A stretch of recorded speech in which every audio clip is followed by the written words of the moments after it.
And I don't know, but what you cooking, man?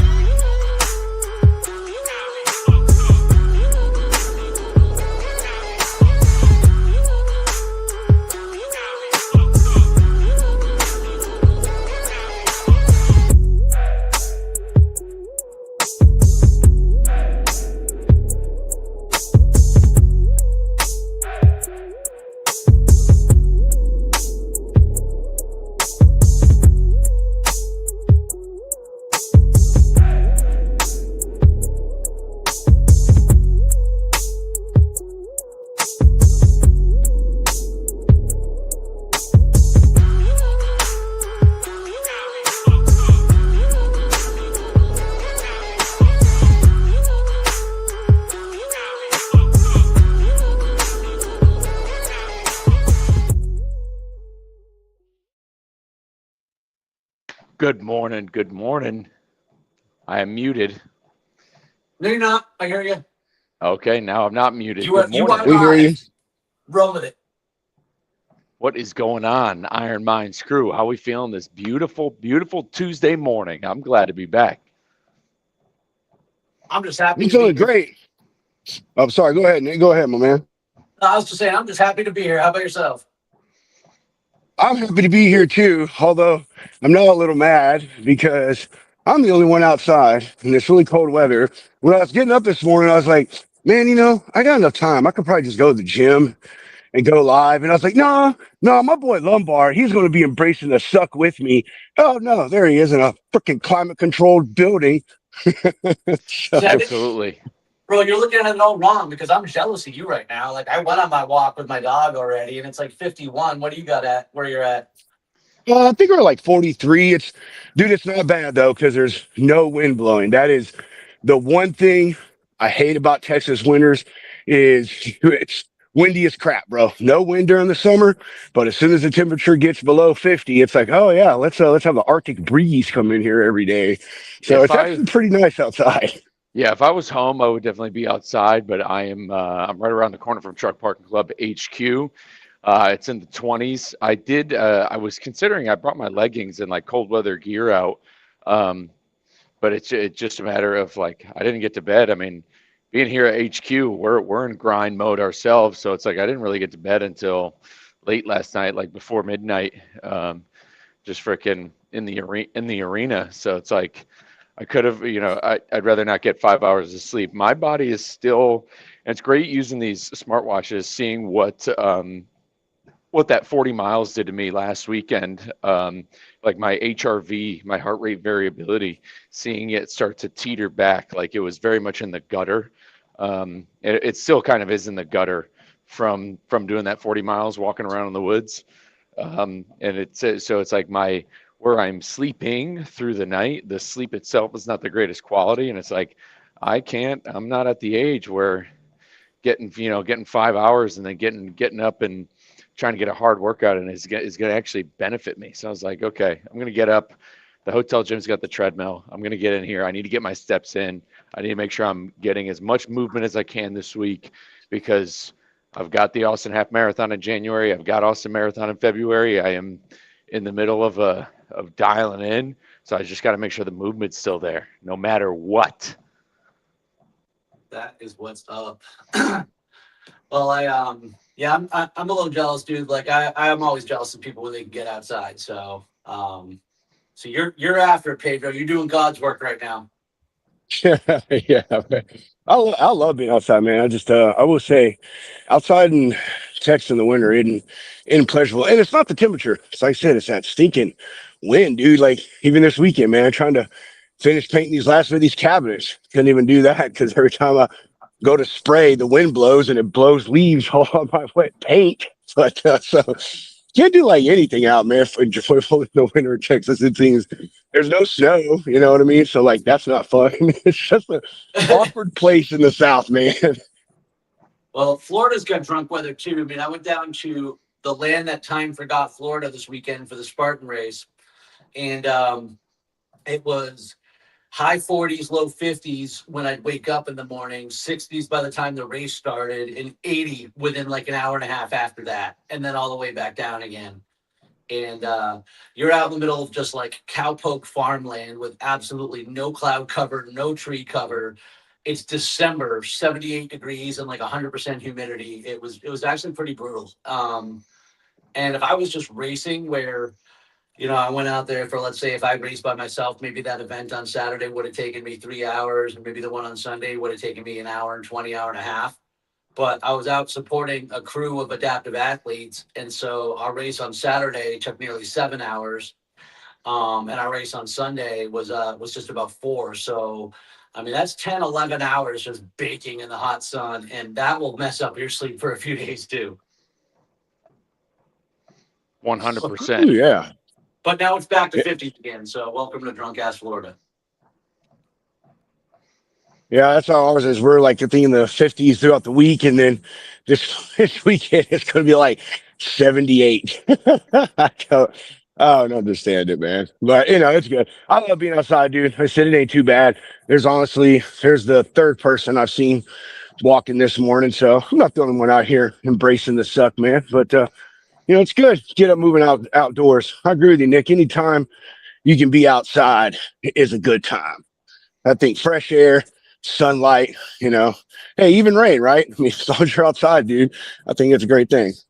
I absolutely love running in the rain. It makes the workout not great, but like, I don't know, mentally it takes my mind off the hard part of the run. I just focus on the weather, and I don't know, I just really enjoy I really enjoy like running in rain. I know that sounds really dumb, but it just makes it a different experience. And I think, I don't know, one of the benefits of not being very fast, I think, and maybe this is true for everybody, is you really find a lot of different things that you like that aren't necessarily the best part of the workout, if that makes sense to you. Mike, you ever get any of that where you're just like, man, I know this isn't like the greatest benefit for me right now, but like this is what it's about. I'm just enjoying this. Yeah, that's how I take running in the cold. And like I went for a cold run on, it's 20 something degrees on Sunday. And I was like, I actually did a treadmill run earlier in the day. And then towards the end, it's just like I just felt like a freaking blob, being at this hotel. And I was like, it's cold out. I should go. I should see if I still got it, because by all means, any of the the half marathon in January could be another brisk one. I should continue to know what this feels like. But some of those cold weather runs, when as long as you're bundled up good, you got your ears covered, my neck's covered, like I got the ski mask and the gloves. Once you break out into it and you're out there, it starts to, for me at least, and it would happen when I was over the road. This is why I encourage it so much for drivers to still get outside and move when it is like inclement weather like this, because I've done it up in Iowa and go for these runs when it's really cold. It's like all of a sudden, like you start feeding your own ego. And like I always think back to this one run I did in Iowa where it was snowing, it was cold, it must have been 20 degrees, below 20. And I was out there and I had made a TikTok video doing that run and I was like fired up. But it's like internally, I was like feeding my own ego, because in my mind, I'm like, there's nobody else out here. And it channels right into Goggins' first book of being what's called, quote unquote, the only, like being the only person doing something, being that extreme minority. Uncommon amongst the uncommon. Exactly. And that mindset, uncommon amongst the uncommon, like I'm the only one out here. Like it's you, it's the most self-hype of being like, you're right, I am the only one out here because I'm better than other people. And it's like, and I don't want to get to, it's like, yeah, obviously you don't want to be a too egotistical of a person saying, walking around thinking that you're just better than everybody. But at that moment and at that time with what you're doing, you do want to be like that. Because if you tell yourself the opposite, then you're not going to go ahead and move. You're not going to go ahead and do the things you should be doing. So when you it's a sense of pride. You're like, yes, I am out here. Yes, I am strong enough to do this stuff in the cold weather. I can accomplish my goals. So getting out on Sunday, like running in the cold is good. Running in the rain is great. Yeah, Florida rain is great, but running at 40 degrees and raining is can lead to hypothermia. So it's like I'm not. You just described my first marathon. Yeah, it's selective. Yeah, selective type of rain. That's great to run in. But yeah, running in the cold is always a freaking good, like running in the cold and the extreme heat too. Like I like running when it's triple digits. Like I will run when it's triple digits 8 days a week. But yeah, when it's cold, it's much, much harder. That ego thing, I know what you mean. And I don't think it's that dangerous because it's you're feeding your ego about the effort, not the outcome. You know, you're not patting your back saying I'm the greatest runner ever, but I think it's all right to be like, hell yeah, I got out here. You know, and like my only competition is me. Because I feel that way. Like when I go run at the park or something and it's downpouring, and then I'm the only one there. I'm like, you know what? I did something right today. I got one step ahead of someone else today. Which more often than not, when it's not a competition about me and other people, but at the same time, like I don't know, I do race and I do compete, and so I do look for ways that what am I doing different? Like how am I being mentally stronger today? Yeah, like, do I wish I was outside right now, like going for a run in a perfect world? Like, if it, I guess if we weren't doing Ironmines this morning, I probably would have gone for that run and I'd run right now, but it's like I wouldn't be able to talk on the actual podcast. I want to be able to converse and pay attention. But it's like, but I'm still the only guy in here. I'm gonna get a 30-minute walk in. I mean, these are the things that we preach about every single Tuesday, where you don't have to do what Lombard's doing to change your life, to change your health. It's like this is a 30-minute walk. So for people who are traveling, especially if they're traveling for the holidays for family, or they're going someplace different, or they're stuck in motion. They might be in grind mode like Pedro. This is that ever subtle reminder that it does not matter what it is as long as it is movement. My friend, and I'd be remiss not to give him a shout out, but my friend Alex Bradley, he just completed a 2,500 plus mile journey. He walked from Austin, Texas to Oregon City, Oregon, and to raise money. He was on a big mental health awareness tour that he was doing. He was walking to where his best friend took his last steps in Oregon City, Oregon. And so he walked from Austin to Oregon, and he just finished it. And I mean, he walked like he was walking. And he has this movement called the Next Step movement, and that's what it is all about, is taking that next step, whatever that next step looks like, getting up and getting after it. That's perfect. And maybe it's a decent segue if I love to share a moment about what I did this weekend. So I was at the Spartan race in, like I said, the middle of nowhere, Florida. But I didn't compete for myself. My wife and I both went out with a team called Dealers of Hope. And what they do is they're a group, a nonprofit organization. They're some of it's veterans, some of it's a lot of mental health. Invisible scars, building community. And so they take adaptive athletes and people with invisible scars out in the course and go through the obstacles. And so my wife and I got to join them this weekend, and we were, as far as the work you do, number one, it is not an easy day because you are literally pulling and pushing a wheelchair through mud and through cow pasture and just through all of the elements and the trails and everything, over logs, the whole 9 yards. And then physically helping the athlete get over walls, do overhead obstacles and support them. But, the credit goes to the guy in the chair. And all day long, number one, the attitude. I was fortunate enough to support a guy named PJ, and I'm not sure what led to him being in the chair, but I mean, his whole lower body is atrophied. And so just the absolute positive attitude of this guy. Number one, I don't know the amount of courage it really takes to be that vulnerable and to allow other people to help you that much and to give that much trust. We talk about that in here from time to time about how it's important to be able to ask for help and how most of us really suck at it. And so I just think about how brave and courageous you have to be to literally let strangers, because I mean, I met this guy once before, like you're putting your safety, your health, your life ultimately in their hands. So that's one thing. Number two, that is not a comfortable ride. We're dragging that thing and pushing and pulling, and this dude's using all the core work he's got in there just to as he's bouncing around in the chair. And I just think, we talk about so many times there's these excuses that we allow for us to not do things, like to not compete, to not do movement, right? And here are people out there who are getting part of a community to allow others to support them, who are doing things just so they can always take that next step, right? There's no excuses coming from this guy. That perspective of life, it just eludes them. And so I think Trey and I were even talking about it for a moment last week, and I know we talk about this, but It is just insane to me, and I still do this too often. How often and how much we take for granted our ability to walk, our ability to get up and down, our ability to move, and how much we just take that for granted. You know, there was a quote, the person who can read and doesn't has no advantage over the person who can't read. Well, the same thing goes for fitness and activity. Like if we're somebody who has the ability to move and we don't, we have absolutely no advantage over those who do not, and we should be ashamed of ourselves because that is a God-given gift. And not That's only my that, it's soapbox.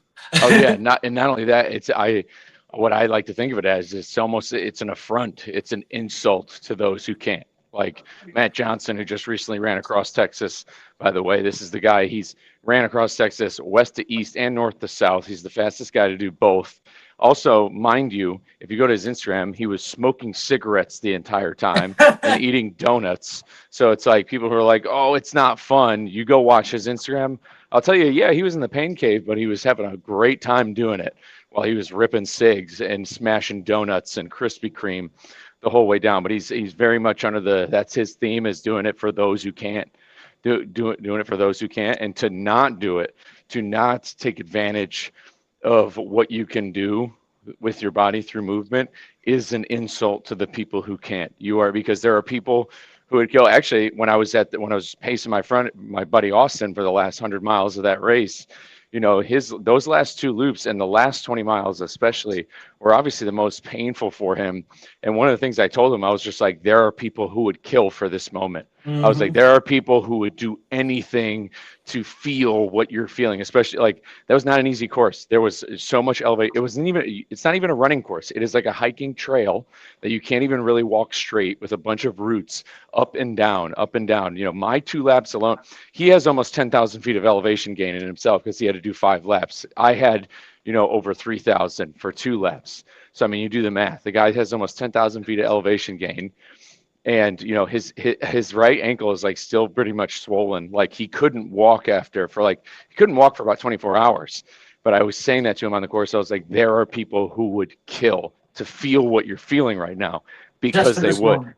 Just for this moment, because they would, for however much pain as he is in, there's people who can't even stand, who would do anything, who would give anything to do what he's doing.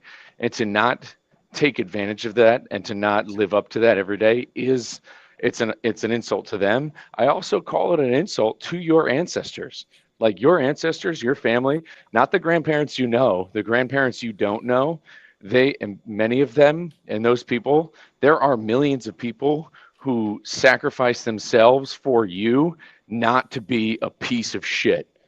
Like like there's no nice way to say it. They did not go through these struggles. The people from, I'm talking like very recent, like 150, 200 years ago, those people did not work through hell and sacrifice and live to know that their family generation down the line was going to be like, as far as saying, I can't go for a walk, I don't have time, or I have kids, it's because I have kids, I can't do this. What do you think life was like 200 years ago? 200 years ago, like you think about now, we have more gyms per capita than any country in the world. We've got infinite technology related to this. We've got coaches galore. You've got by any means necessary, you have nothing but options.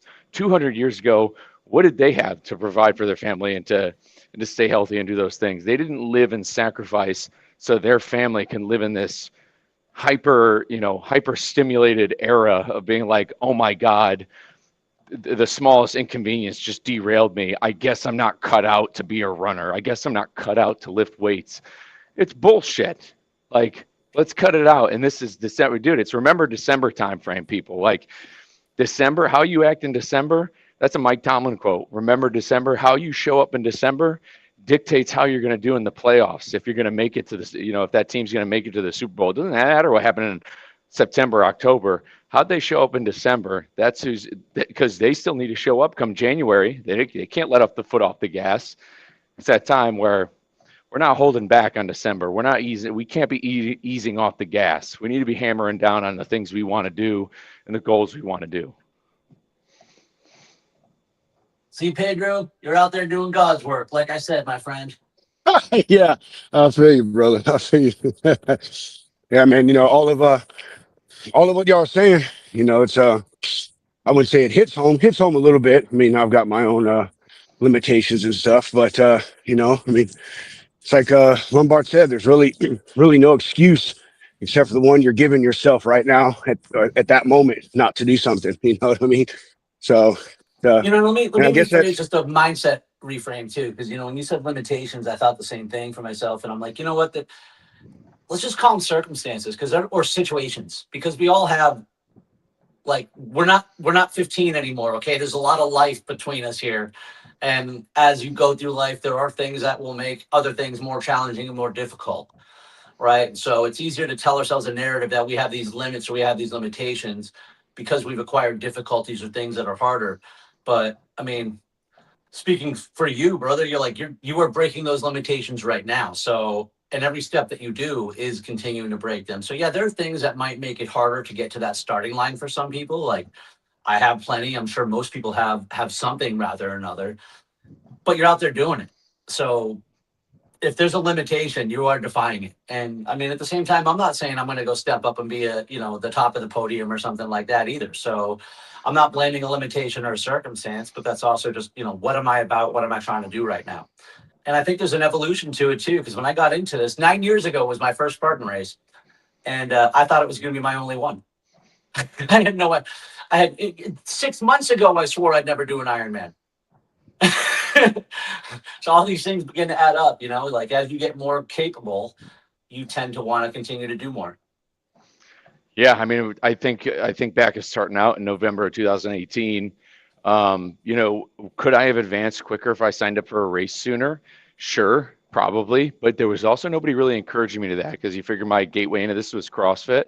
And then this is why I'm such a huge proponent of group fitness in general, no matter what it is, because it was CrossFit. And then also, a Peloton entered my life at the end of, towards the end of 2019. And that became something to look forward to. Some of those live classes, the instructor, how he engaged on the screen, this guy, Alex Toussaint, who he was as a coach. Like, that's why doing it solo is very, very hard. And that's why people will fall off. Like, they'll join a Planet Fitness in January. They're gone in 3 weeks, because there's no sort of accountability. There's nothing that's selling you on doing it, because you're not getting the immediate results you want from 3 weeks at Planet Fitness. But there's something that's very good and gratifying and gets your dopamine, like even like a Peloton doing that.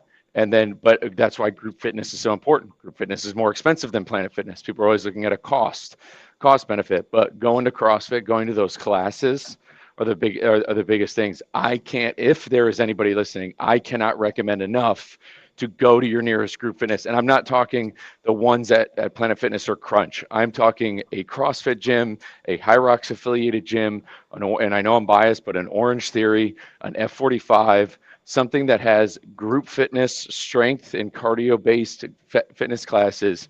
Join a community there. We talk about community a lot in here. That is what you need. You need friends who are going through the same things as you in person, going through it day to day. I mean, you're like, the internet has connected us to so many people. You can find any sort of influencer or fitness person or coach who has almost the same exact story as you to lean on. You have every weapon at your disposal to get this. And again, it's not about going to Ironman. It's not about joining me and Nick in Jacksonville in May. But along the way, as I started getting healthier, I mean, as I got into running, because once I was that far along, by the time I was a year and a half, 2 years into this journey, I had to force myself into running because I was going over the road. The idea, like, the race just came there because the confidence had been built from the strength and endurance I had been building over the course of a year and a half, 2 years. The goalposts move the further you go. So yeah, you could be saying now, I'll never do a certain race. The thing is, it's going to happen eventually. So why not just do it now instead of just skip the hard part, sign up for it, and you burn the ships a little bit sooner. But group fitness, do it. My wife goes, well, she likes to group fitness classes. So I'm a lone wolf a lot when I work out, mostly because of my schedule and because of my habits. But yet I constantly talk about the race community. So that's a huge part for me too. But My wife isn't the one who's going to get up at 5 in the morning and go run. She likes the classes. And for those very reasons, she likes the energy. She likes instructors who are telling her what to do. She likes the community and the relationships and the energy, so, I mean, there are lots of ways to do it. And I mean, if I had that would probably be something that I know I would benefit more from too. And maybe that's the next progressive part of me, is getting out of my own comfort routine and not necessarily doing the same thing. Plus, as I ramp up over the next several months, I mean, I have, obviously things that I do will be a lot by myself, but it's a good opportunity to make changes since, I'm training for something that I haven't trained for necessarily before. So want to learn from other people as much as I can. Plus, you have a hard time when you're by yourself is the time where it's a lot easier to talk yourself out of doing the things that you don't want to do. Oh yeah, it's very simple. I mean, there was plenty of times over the road when I would go for runs, and I would, in my mind, be like, I just need to go out. I just need to do 30 minutes. Like, it's just 30 minutes. Just end up doing 30 minutes. And then all of a sudden I'm 2 miles in and I'm like, I got to do 4. Like, so it's like, there's a crossroads. There's almost a crossroads you're going to witness in person of, do I turn back or do I keep going? And who do you want to be at those moments? Who do you want to be at those moments at your job? Who do you want to be at those moments in your relationship? And that's how you got to think about those moments when you are by yourself. Because doing it by yourself, you got to do, like, that's good groundwork. Again, for 3 years I was by myself in all my running, and there's a lot of groundwork and a lot of foundation that was built in my habits from riding solo. And that's where that's where the mental health work is gonna come in. All that positivity is gonna come from doing it by yourself and confronting your shadows and your enemies and your demons, your internal demons. The solo work has got to come, but the community work is what is also going to help. Like, it's a complement. It's a healthy balance of both. Do the solo stuff because you need to battle those, because there's going to come times at work and times in your relationships where you are going to want to cut and run. You might want to quit. You might want to think it's not worth it. But when it comes down to your wife or husband, when it comes down to your job, those things are worth it in every way, unless your job is something that is toxic, whatever, every situation is different. But especially when it comes to relationships in any sense, friendships and, marriages are, they're no different than some of those things. They take work. Like, they are partnerships. Like, our relationships with who we're married to and who we're friends with are partnerships. And just like a partnership in business, both parties have to work towards continuing to build that relationship. Like, because, I'm not the same guy I was 10 years ago.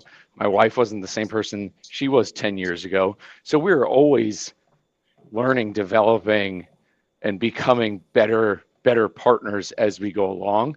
And if I wasn't doing the stuff I was doing, and I was just continuing to, get blackout drunk and doing whatever and eating like garbage, then that's how I'm going to show up as a partner at the same way.